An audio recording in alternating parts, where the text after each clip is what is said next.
हाँ अच्छा ठीक है आप लोग जाओ हमारे साथ।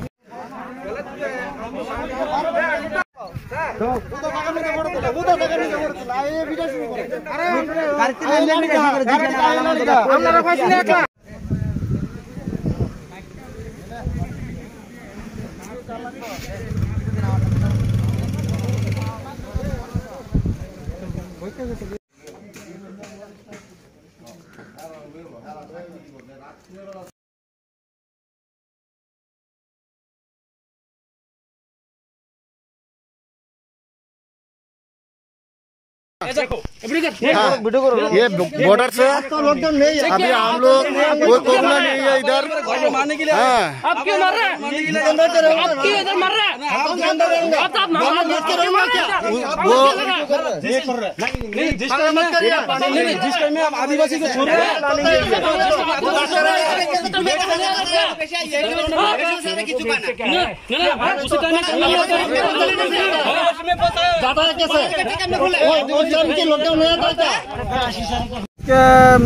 সকাল 10টা নাগাদ আমি স্কুল মাঠে আইসি পরে ওই স্কুলের পিছনে শামিন মিয়ার নামে একজন দোকানদার আছে।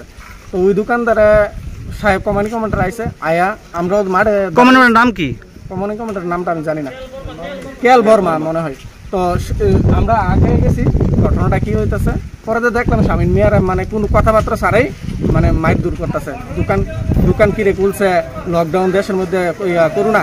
তারপরে আমরা গিয়া দিই 5 জন থেকে বেশি হলে 60 জন লোক হবো হেরারও মারতে যাইতেছে লাঠি মাটি দিয়া। 60 জন লোক আসলো আর শামিন মিয়ার 1-2টা বাড়ি দেলাইছে, যেটা আমি দেখছি মানে ওইখানে গিয়া।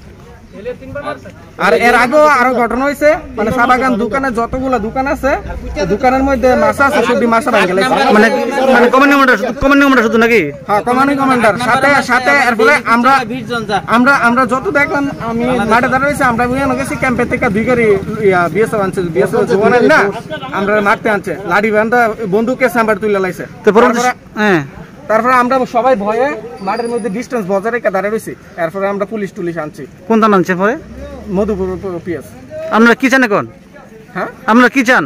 আমরা চাই এই যে কমানি কমান্ডার আমরা অত্যাচার যাতে না করে আর খুব শীঘ্রই এখান থেকে বদলি মানে দরখাস্ত করতে। কাজে থেকে আইলে মাইকেল করে পরে আমরা রাস্তাঘাটে পাইলে মোবাইল লিয়ে থাকা ইন্ডিয়ার মোবাইল নিয়ে টিম ব্যাংকে পরে মোবাইল লিয়ে থাকা পরে ওই মেম্বার টেম্বার দিয়া এই এখন লাগে পরে ওই একটা মাছা ছিল দোকানে মামার মাছাটা ভেঙে গেছে। সব সময় এমন করে যাচ্ছে? সব সময় পরে বাড়িতে এসে গাড়ির নাম্বার লয়ে যা বাড়ির দিকে এসে এরপরে আজকে বাংলাদেশে 14 জন গেছে কুচা ধরতো তার কাটা পরে কাজ করে ডেইলি যা কুচা তো এই সময় করোনা না এবার তাই নেই স্যার এরপরে আবার 2টার সময় তুলে আনে আজকে গেছে ওই তো 2টার সময় উঠে আইব। শুধু কমান্ডার গেট খুলে নিজে খুললে দেয় আবার নিজে তুলে আনে। তারা কি আদিবাসী? এরা আদিবাসী অনেক দূরে যা আপনার এরা ইয়ে অব্দি যা প্রায় 20 ফারিয়া যা। আজকে কি হয়েছে? আজকে দোকান খরচ লেগে গেছে 4 জন আসছিল দোকান যাওয়ার পরে তাইনারা কইতাছে দোকান খুলছে কিরে কই এসে ডাংটা লই আন্দা বাড়ি আরম্ভ করছে। মামলা করছে তার বিরুদ্ধে? মামলা তো পুলিশ আইছে মধুপুর পিএস আইছে। কার মারছে কারে? লোকটা যারা মারছে তার নাম কি? শামিন মিয়া। বাড়ি কোনে তার? তাইনে বাড়ি হইছে মিয়াপাড়া স্কুলের লগে। কমান্ডি কমান্ডার উনি বিগত 3 মাস ধরে আমরা জ্বালা যন্ত্রণা করতেছে, প্লাস উনি বাংলাদেশে আদিবাসী তারা ফাড়ার পরে ওইখানে বাংলাদেশে কিন্তু করোনা বেশি, ঠিক আছে বাংলাদেশে কিন্তু করোনা বেশি, ওইখান থেকে করোনা আসতে পারে।